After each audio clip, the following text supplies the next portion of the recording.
Focus now to Russia-Ukraine war. Now, tragedy has struck again Ukraine as Russian missile and drone attack claimed multiple lives, including children in Dnipro and Kyiv. Now, just days after the BRICS summit in Kazan, where global leaders urged peace, Russia's assault on Ukrainian cities continues, leaving destruction and heartbreak in its wake.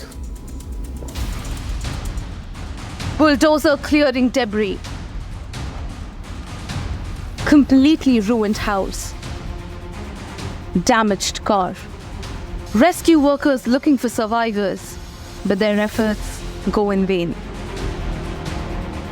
In a tragic escalation of violence, Russian missile attacks in the Ukrainian city of Dnipro resulted in the deaths of 4 individuals, including a child. Reports indicate that a teenager and another person lost their lives in the assaults on Kyiv and its surrounding areas.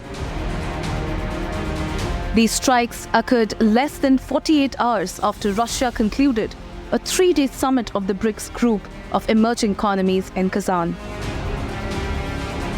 During the summit, President Vladimir Putin faced appeals from global leaders urging an end to the ongoing conflict.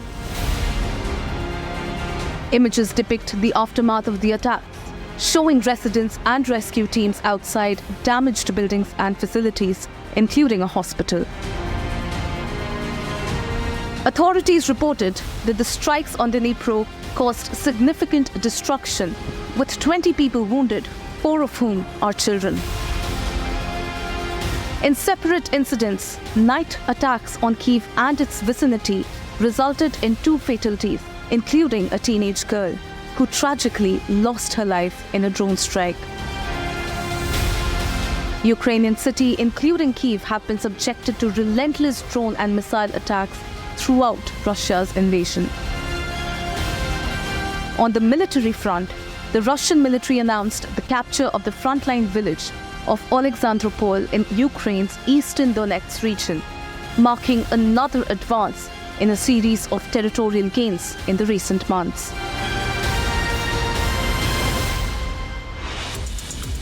All right, it's been a very short break, viewers, but don't go anywhere. We'll get you the latest coming in as the External Affairs Minister has called out Trudeau government, saying that India completely rejects the targeting of the Indian High Commissioner by the Canadian government. Stay tuned to Republic TV. We'll be right back on Live this morning.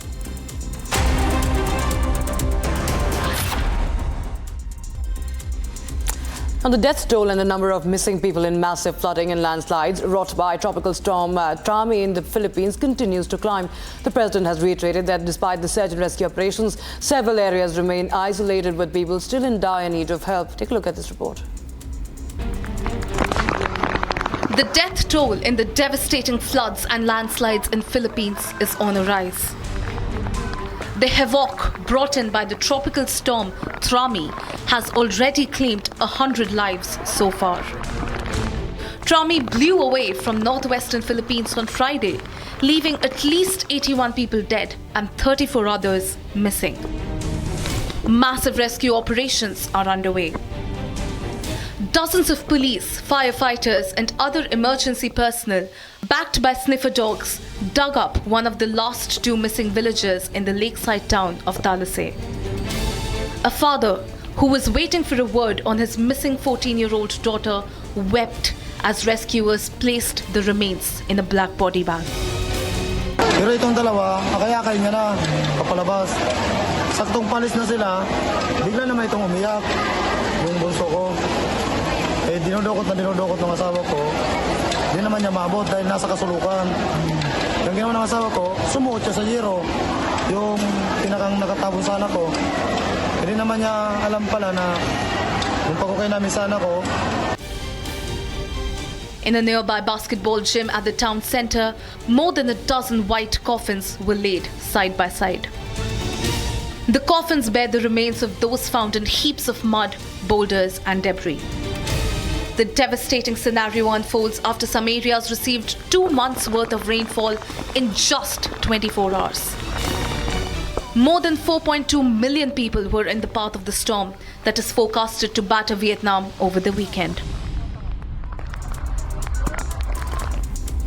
And now a quick roundup of some more stories making news from across the globe.